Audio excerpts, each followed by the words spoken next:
Hi, I'm Elias Thorne. I'm 62 years old, and for most of my life, I thought I had it all: money, businesses, a family I loved. But one Christmas, everything I knew was ripped away from me. My own son, Darius, the boy I had raised, betrayed me. He kicked me out of my house, stole my businesses, and left me with nothing. I ended up on the streets, alone, with only memories of better times and the weight of failure pressing down on me. It wasn't just about money, it was the shock of realizing that someone I loved could turn on me so completely. I wandered, humiliated, angry, heartbroken, and yet, somewhere deep inside, I knew I had to survive.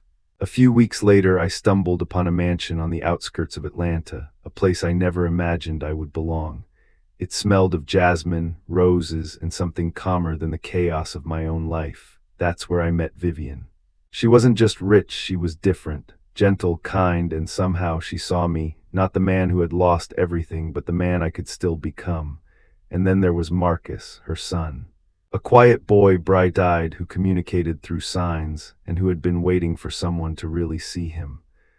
I had never met a child like him, and when he smiled at me for the first time, something inside me shifted. I realized that maybe, just maybe, this broken, homeless man could find a place in the world again. That night, as I watched Vivian and Marcus in the garden, I felt a mix of hope and fear. Could I trust this new life? Could I let someone in after everything I had lost? The answer came slowly, with the soft sound of Marcus laughing and Vivian asking me simple, honest questions. She asked if I was happy. I told her yes, but only because of them. She asked if I could stay. I said yes if they wanted me there. And for the first time in months, I felt a sense of belonging I hadn't known I could feel again. But life, as I had learned the hard way, has a way of testing happiness. I didn't know it yet, but someone from my past was about to walk back into my life, a man with my blood in his veins, carrying the weight of betrayal, greed, and resentment. And his name was Darius. It had been a peaceful week with Vivian and Marcus. I was learning what it meant to be part of a real family again, laughing, planting flowers, sharing stories under the stars. But that peace shattered the moment I heard a car pull up in front of the mansion. A sleek BMW stopped, and out stepped Darius. My own son, my blood, my betrayer. I froze, my heart pounded. How had he found me? And what could he possibly want now? "Dad," he said, his voice casual, smiling like nothing had happened. "I finally found you." I looked him in the eye, trying to read the truth behind that false calm. "What are you doing here, Darius?" "I came to see how you are, to apologize," he said, but something in his tone didn't feel right. After everything that happened, I remembered Christmas, the cold, the humiliation, the empty house, the stolen businesses. "There's nothing to apologize for. You took everything." I moved on. His smile faltered for just a second, and I saw it: calculation, greed. He wasn't here for reconciliation. He was here for something else. "I'm your son," he said, trying a different approach. "And family forgives, right?" "No, family doesn't steal. Family doesn't betray," I said firmly, feeling the weight of every year, every lesson, every heartbreak. Darius's expression hardened. "The businesses, they're failing. I need your help." I laughed, bitter and short. "Help after what you did?" "Yes, I need your knowledge, your experience. You could save the nurseries. And one day I'd give you a percentage. Work for free to save what you stole." "No." His voice turned pleading. "Dad, I didn't come here to fight. I came to offer you a purpose, to be part of the business again." I shook my head. "I have purpose here as a gardener. I build things honestly. I don't need your money. I don't need your lies." Vivian appeared behind me with Marcus, watching silently. I could feel her presence, solid and protective. I turned to Darius. "Leave now." His eyes flared with hatred. "This isn't over, Dad. I will get what I want." I held my ground. "I already have what matters: love, family, purpose. You will never take that from me." Even as he stormed off, I knew the fight wasn't over. But in that moment, I also knew something else. This was a test, not just for me, but for him. And whatever happened next, I had Vivian and Marcus by my side. If you're enjoying this story so far, hit that like button and subscribe. There's more drama, more suspense, and more life lessons coming. Stories that show how love, honesty, and second chances can change everything. The days after Darius's visit felt tense, like a storm brewing just beyond the horizon.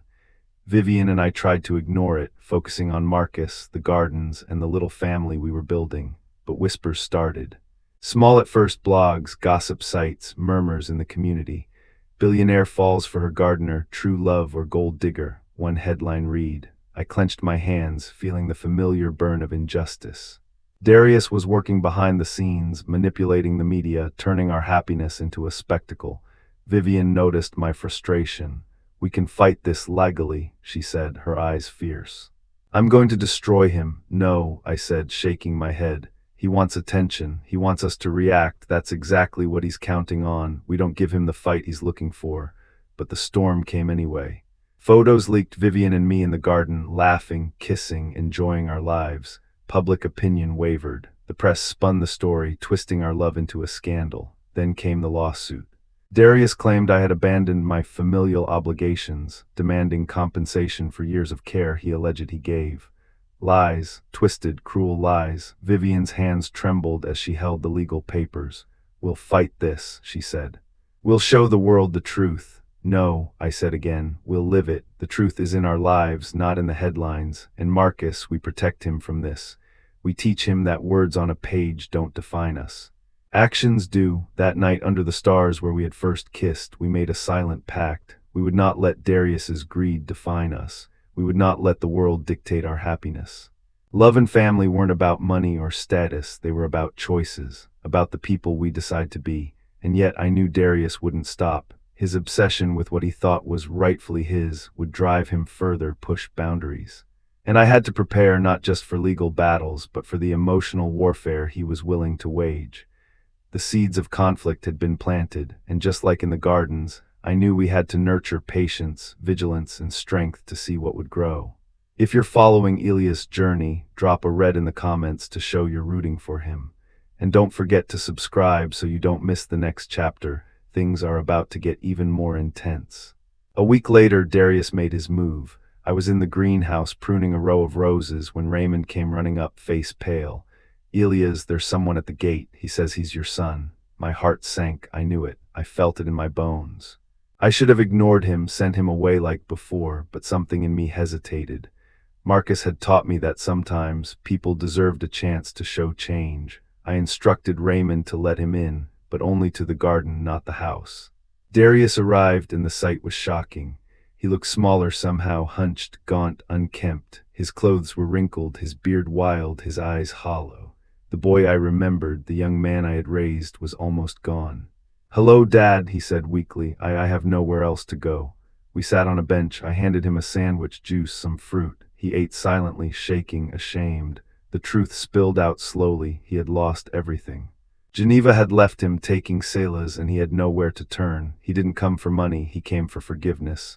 "I know I don't deserve it," he said. "I treated you horribly. I stole from you. I kicked you out. I was a monster. I finally understand what it felt like to lose everything. I just needed to say I'm sorry. Then I'll leave, and you won't hear from me again." Something human was trying to emerge. I could give him rules, boundaries, structure, but not forget the past. "This is your chance, Darius," I said firmly. 6 months, minimum wage, work at one of the nurseries from the bottom up. Housing provided. 0 access to corporate funds, 0 authority, 0 contact with me unless I initiate. You follow the rules, you prove change, otherwise it's over. Tears ran down his face. "I understand, I accept everything, I won't disappoint you." "No," I replied, "you already disappointed me once. Now you have the chance to show that doesn't define you."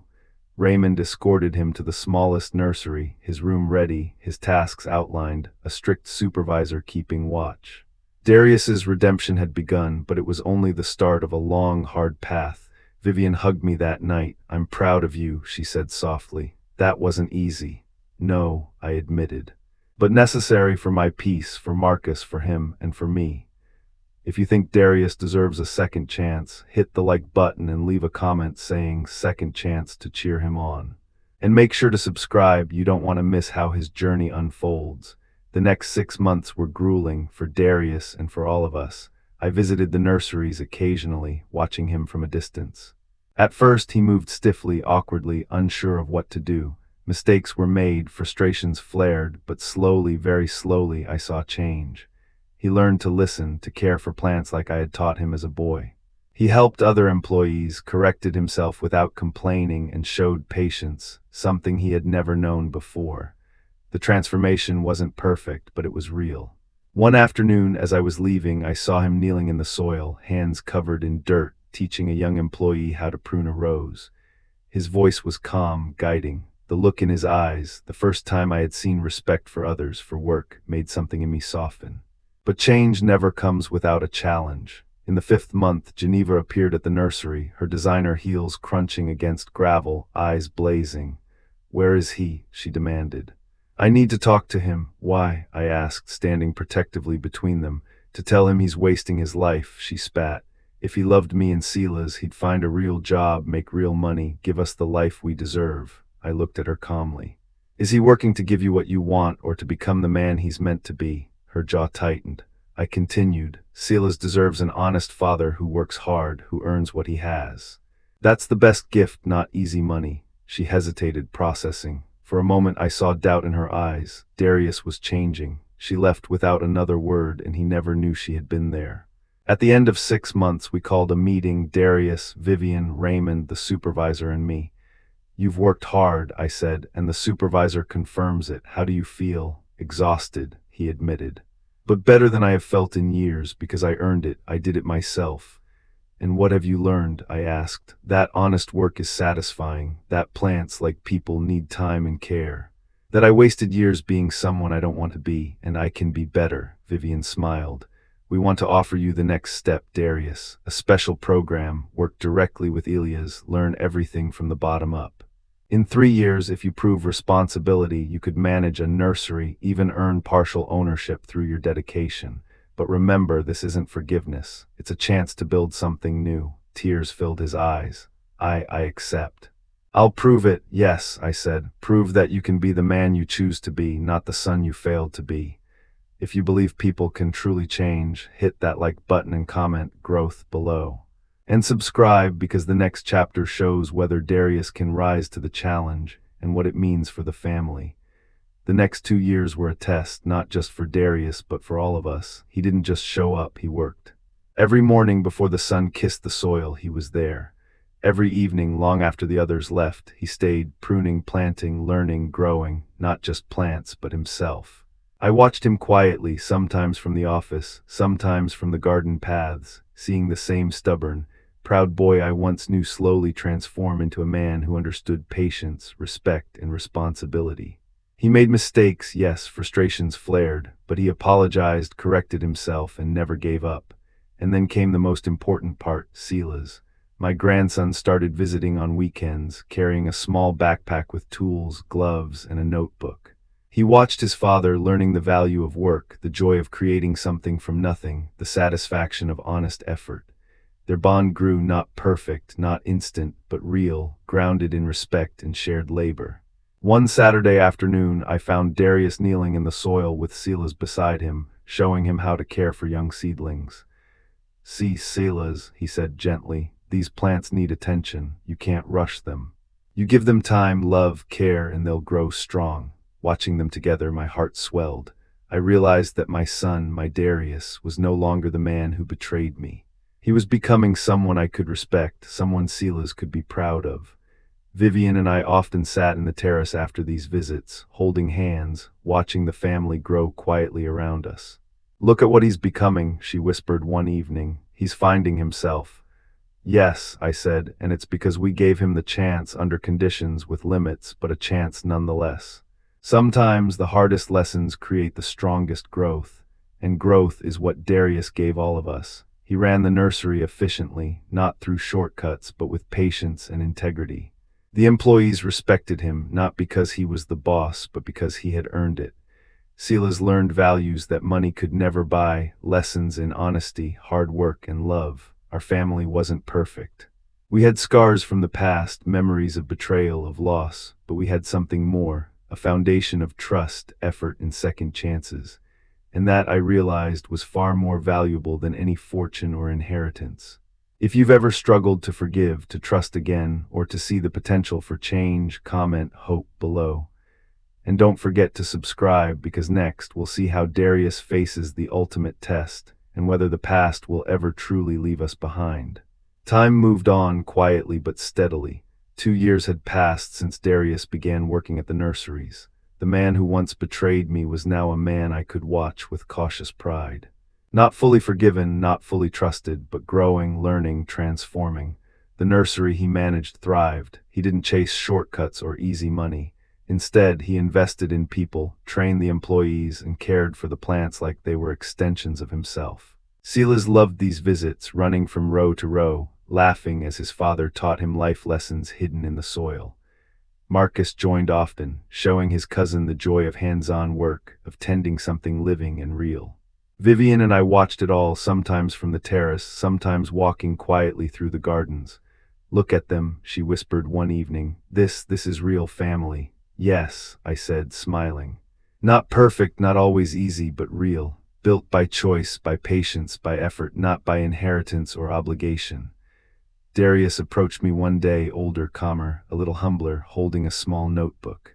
"Dad," he said, "I've been keeping track of everything, plants, employees, profits, everything. I want you to see that I can be better." I took the notebook, flipping through pages filled with careful notes, plans, and reflections. "You've changed," I said quietly. "Not because I forgave you, but because you chose to change yourself. That's what matters." And in that moment I understood something profound. Life doesn't always give second chances, but sometimes, if you hold yourself accountable, you can create your own. Sometimes the people who hurt you most can teach you patience, resilience, and the power of choosing a different path. Vivian joined us, Marcus laughing at a plant he had just watered. "Papa Elias," he signed, "we did it. Look at the strawberries." I smiled, looking at our little family, scars and all. "Yes, Marcus, we did it. We grew it together." Darius watched silently, maybe understanding, maybe not. But I knew one thing: the world had a way of testing you, of tearing down what you loved to see what you truly valued. And sometimes, through heartbreak and betrayal, you find the things that truly matter: love, honesty, and family built with intention. That night under the stars where Vivian and I first kissed, I held her hand, Marcus on the other side. The garden around us smelled of jasmine, roses, and freshly turned earth. Life had given me back more than a home, more than love. It had given me perspective, gratitude, and a family I chose and nurtured. And if you're listening to this story, remember this: no matter how broken your life feels, no matter how deep the betrayal, you can start again. Plant new seeds, tend them with patience, and watch life bloom in ways you never imagined. Love, trust, effort, and second chances are the richest harvests you'll ever reap. If this story touched you, drop it in the comments, share it with someone who needs hope, and subscribe to hear more real-life journeys of resilience, love, and redemption. From Atlanta, Georgia, at 62 years old, I can tell you, life can always surprise you with beauty, even from the darkest soil.